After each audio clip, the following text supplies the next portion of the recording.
Assalomu alaykum hammaga. Sherxon Nusratullayev YouTube kanali kuzatuvchilari. Yangi videoga xush kelibsizlar. Sarlavhada ko'rdingizlar, mavzuimiz avtomobilni monitorida telefon orqali YouTube ko'rish. Men bu mavzuda bir necha yil oldin ham 3 yilcha bo'lib qoldi, video chiqarganman YouTube'ga, odamlarga ko'rsatgandim. Shunday qilasizlar va ishlaydi, kirib ko'rsalaringiz bo'ladi deb. Video chiqarganimdan keyin 1 yilcha ishladi va deyarli 2 yildan beri u dastur ishlamayapti. Va buni ustida ancha vaqt ishlashdi, men emas, programmistlar, va buni ilojini topishdi. Ya'ni siz Android telefoningiz bo'lsa, ya'ni iPhone bo'lmasa bo'ldi, Redmi mi, Huawei mi, Samsung mi farqi yo'q.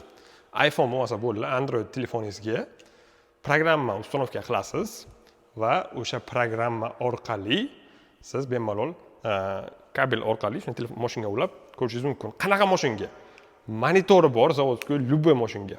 Onyx Tracker, yangi Cobalt MCM, boshqa brendda ham Kia, Sonetmi, boshqasimi, Kia'ni ham любойga, Haval'ni ham любойga, Cherry'ni ham любойga farqi yo'q. Monitori bo'lsa va Android Auto degan joyi bo'lsa bo'ldi. Boshqa muammo yo'q. Faqatgina buni podpiska evaziga bir marta xarid qilasizlar. Voy, nimaga xarid deyapsan? Yana narsa sotib olishimiz kerakmi deyishingiz mumkin.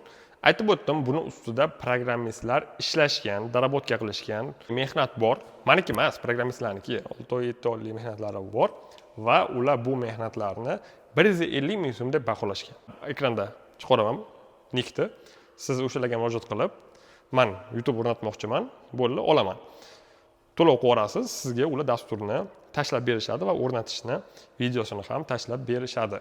Balkim videoni ham men chiqarib berishim mumkinligi. Qisqasi 150 ming so'mga ishingiz bitadi.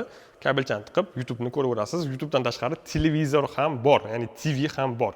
Xohlasangiz YouTube ko'ring, xohlasangiz mana prямой efir futbol bo'lyapti, Setanta sportlar bor, O'zbek kanallari ham bor. Hammasi bor, yo'g'i 150 ming so'm evaziga bo'ladi. Pulga ekan sotib olish kerak bo'lsa, men CarPlay olaydim deyishingiz mumkin. Birinchi navbatda 150 ming so'mga hech qanaqa CarPlay bermaydi. CarPlayni eng dishovka, qo'pol aytganda musori, men Instagramda ham Telegramda ham aytganman.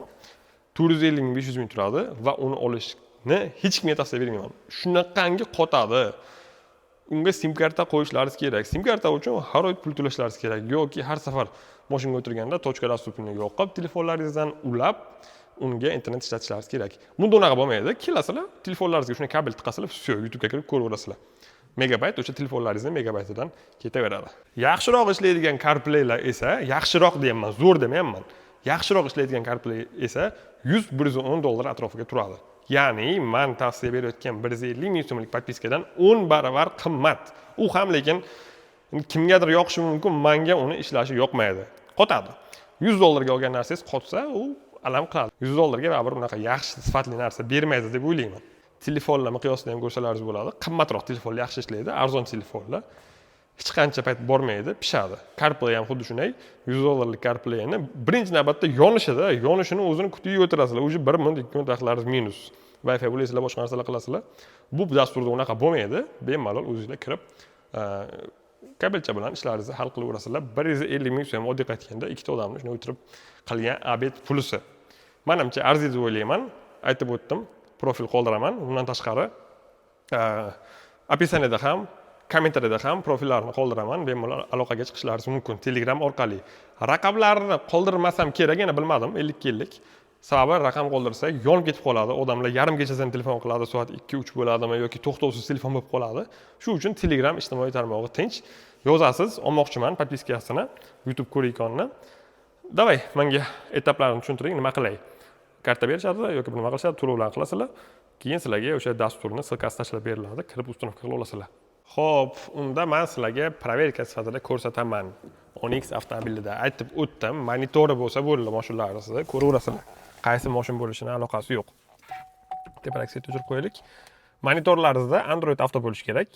Aytib o'tdim, faqat Android telefonlar, ya'ni Redmi, Samsung, boshqa modellar. Mana bu syomka qilayotgan iPhone'im afsuski bu narsani qo'llab-quvvatlamaydi. Sizda mana bu programma bo'lishi kerak, mana. Android Auto. Birinchi bir tekshirib oling mashinangizda bor yo'qligini. O'zimizda Onyx Trackerlarda, yangi chiqqan Cobaltlarda bu programma bor 100%. Hech qanaqa muammo yo'q. Kia'ni ham deyarli hamma modellarida bor. Har ehtimolga qarshi bitta tekshirib olganlaringiz ma'qul. Lekin 99% mashinalarda bor bu dastur. Nima qilinadi? Mana telefon, mana ikkinchi telefonim. Mana kabelda ham yaxshiroq bo'lishi kerak. Ja prostoy bo'lsa, faqat zaryadga beradi. U ma'lumot almashmaydi. Hozir sizlar telefondagi ma'lumotni ekranga chiqarib turasizlar-ku. Hamma kabel ham ma'lumot almashmaydi. Shunga e'tibor berasizlar. Tiqilli programma. Telefon bir marta dostуп so'raydi. Menimcha so'ramasa kerak mendan, chunki men bir marta ishlatgandim. Video ikkinchi marta olinyapti. Xo'p, yondi. Mana yondi. Yana oddiy anaqa rang bo'lib turganda, mana ko'kardi orqa foni. Bosamiz. O'rtadagi protsessni sizlarga ko'rsatmayman. Lekin mana o'sha ishlagandan keyin ko'rsatishim mumkin. Sizlar xohlagan narsalaringizni kirib ko'raversalaringiz bo'ladi, bemalol. Men to'liq ko'rsatmayman, sababi YouTube jalba beraveradi hozir sizlar ko'rib turgan videoga. Birovning muzikasidan foydalanyapsan deb. Shuning uchun YouTubedan hamma narsa ham qo'yib bo'lmaydi. Lekin 100% ishlaydi. Va bu yurib ketayotgan paytda ham ishlaydi. Programmistlar nimani ustida ishlashgan? Shu programma motion harakatlanayotgan paytda ham ishlasin deb programmistlar shuni ustida bosh qotirishgan, mehnat qilishgan. Yoqmay ko'rsataman birdaniga. Ko'rib turibsiz, mana aytgan programma. Bezuk ko'rsatib turaylik. Mana D ga urdim va video davom etyapti. To'xtab qolgani yo'q. Faqat R ga ursam, orqa kamera ishlaydi. D ga urgan paytim orqa kamera ishlamaydi-ku.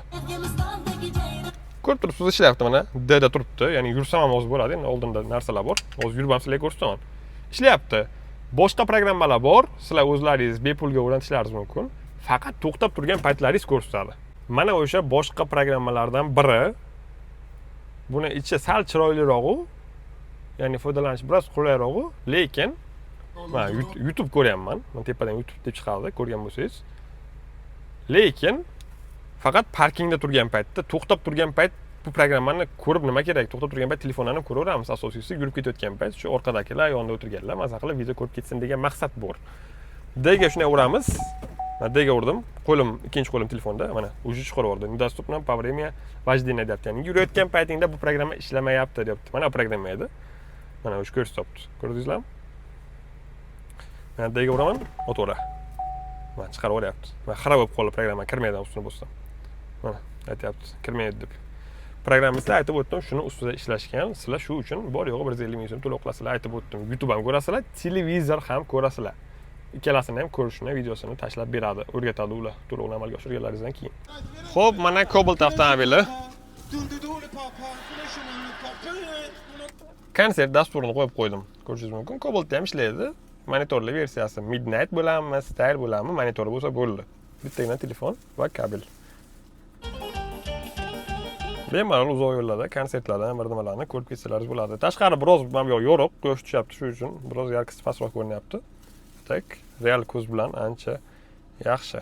Birdaniga sizlarga televizorni ham qo'shib yubordim. To'g'rilab oldim televizorni. Mana asosiy sport kanali ekan. Sal xato aytib o'rgan bo'lsam, kechirasizlar. Asosiy sport kanallar.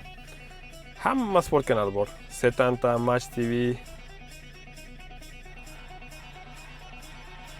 UzReport ham bor ekan.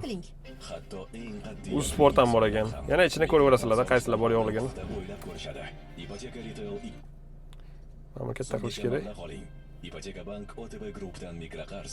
Mas'uliyatli qaror. Yo'l davomida bemalol o'sha oldidagi odamlar ko'rib ketsa bo'ladi, yurib ketavergan payt ham mana ko'rsa. Xo'p, tushuntirib o'tdim hamma narsasini. Kim agar xohlasa bemalol ushbu podpiskani xarid qilishi mumkin. Narxini bir necha bor aytdim, 150 ming so'm, 12-13 dollar atrofida. Va bu sizlarga telefonlaringiz qachongacha xizmat qilsa, o'shangacha xizmat qilaveradi. Mashinalarni almashtirsalaringiz ham, boshqa odamning mashinasiga o'tirsalaringiz ham bemalol ishlataverasizlar. Faqat telefonlaringizni alishtirsalaringiz, yana qaytib o'sha 150 ming so'm to'lovni amalga oshirib, keyinchalik yana ishlatishlaringiz mumkin bo'ladi. Menimcha narxi ham yomon emas, u o'zi ham yomon emas. Men o'zimning afsuski avtomobilimda bunaqa monitor emas, oddiy. Shu sababli ko'rish imkoniyati yo'q. Tak mana 150 ming so'mga o'rnatib oldim. Bemalol любой payt ham Merigonlarda любой payt klientlarga ko'rsatishim mumkin bo'ladi. Telegramlarni qoldirdim. Ekranda ham, pastda ham, kommentariyada ham bemalol aloqaga chiqib, bog'lanib xarid qilishlaringiz mumkin. Aytib o'tdim, tushuntirishadi. Yana bir narsani aytishim kerak, aytib qo'ying dedilar. Boshqa davlatdan bo'lsalaringiz ham farqi yo'q. Любой davlatga, misol uchun Qozog'istonda ko'pchilik kuzatadi, Rossiyadan ko'pchilik kuzatadi. Xarid qilaverasizlar, ular faqat to'lov uslubiga viza orqali bo'ladi. To'lovni amalga oshirib berasizlar. И всё. Bemalol ishlataverasizlar, faqat ularga Telegramdan aloqaga chiqinglar. Mashinniklar emas asosiysi, sababi mashinniklik ehtimoli bo'lsa, men u narsani bilasizlar reklama qilmayman. Sog' bo'linglar, salomat bo'linglar. Agar kimdir olib ishlatib yurgan bo'lsa, shu men orqali reklamani ko'rib, pastda kommentariyada yozib ketinglar. Rahmat, biz xarid qildik, ishlayapti zo'r deb. Charchamanglar.